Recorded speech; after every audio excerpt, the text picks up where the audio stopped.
Hello, Abraham. I've been watching you for years. First time at an event.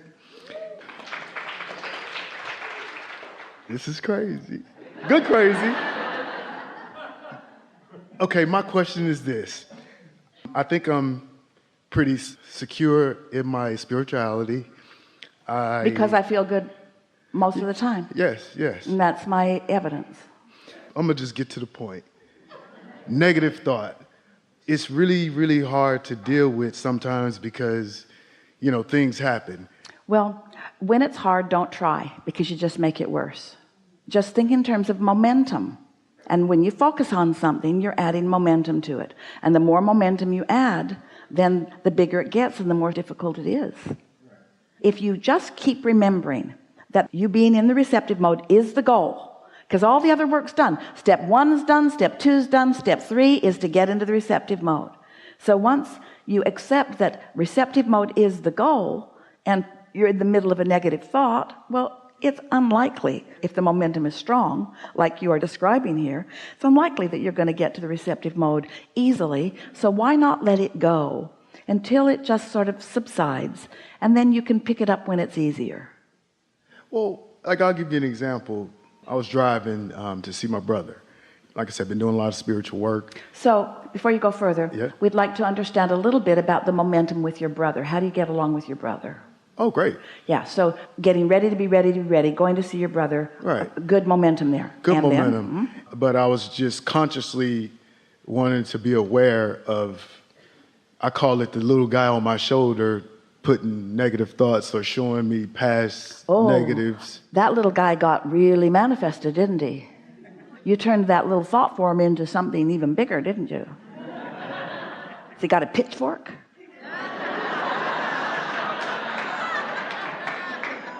We're playing with you a little bit. Don't make him real. All that little guy is just momentum from thoughts that are not pleasing you. In other words, we wouldn't give him the time of day like that.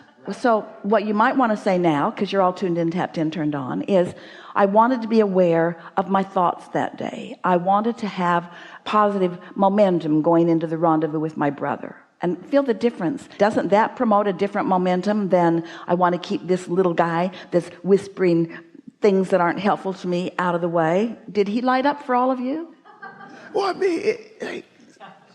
sometimes it's out of my. It's out of your control. It seems out of my control. Well, it really kind of is in that moment, because you're at the bottom of the hill. The momentum's too great.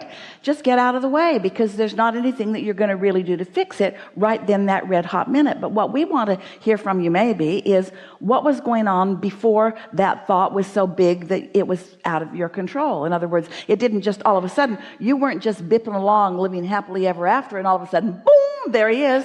That's the way they show it in the movies, but that's not the way it is. That's not the way law of attraction produces it in your picture. All right. Well, I guess over, I'll just sum it up. In the last probably few years, I've experienced some traumatic things that happened in my life.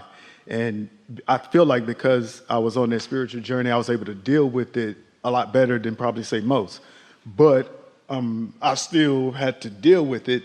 Do you think being on your way to see your brother was part of what activated that a little bit? Does he have memory of what you've been through? Oh, yeah. And so was it likely that there might be a conversation about some of that? Because you see, this ready to be ready to be ready to be ready to be ready. You kind of follow that thought?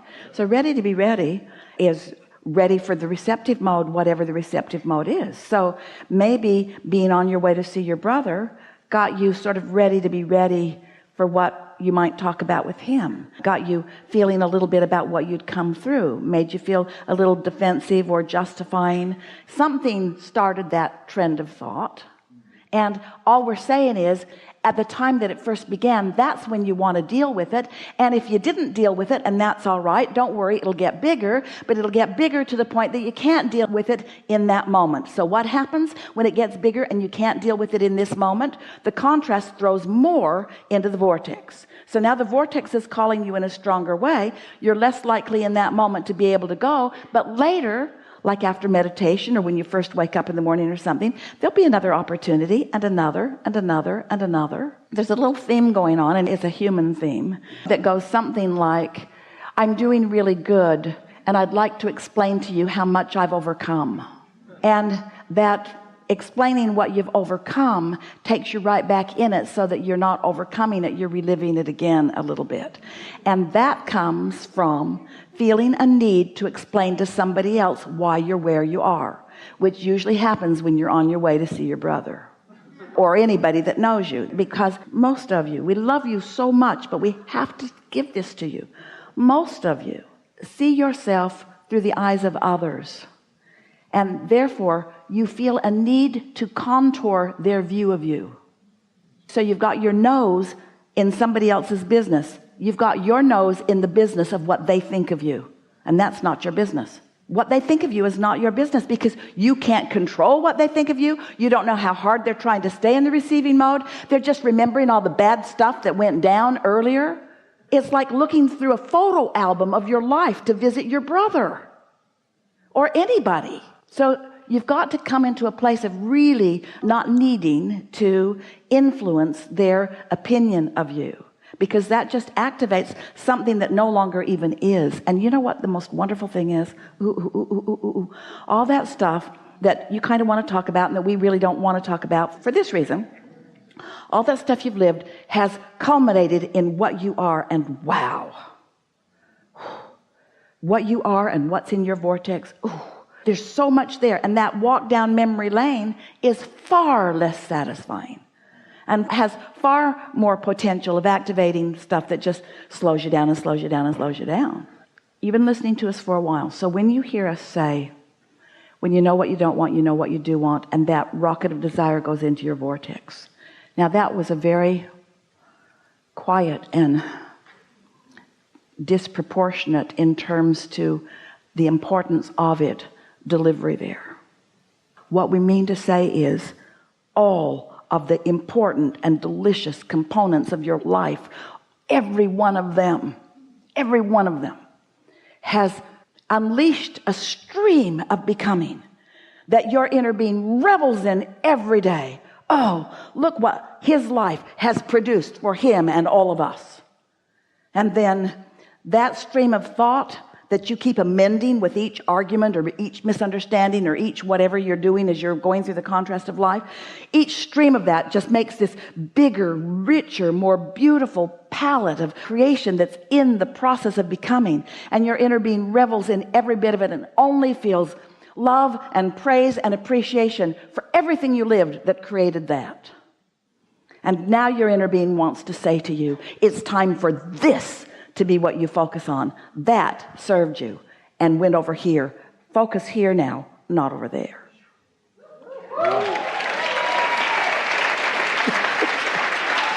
So now there are a couple of reasons that we think that's a good idea. Here's the biggest one. That's the only place your inner being's looking, and when you look where your inner being doesn't look, you don't feel good. That could be reason enough. Your inner being isn't looking back, because your inner being has no reason to justify the magnificence that you are by the contrast that you lived, because your inner being does not wish to insert more contrast into your now about stuff you already know. Isn't that nice?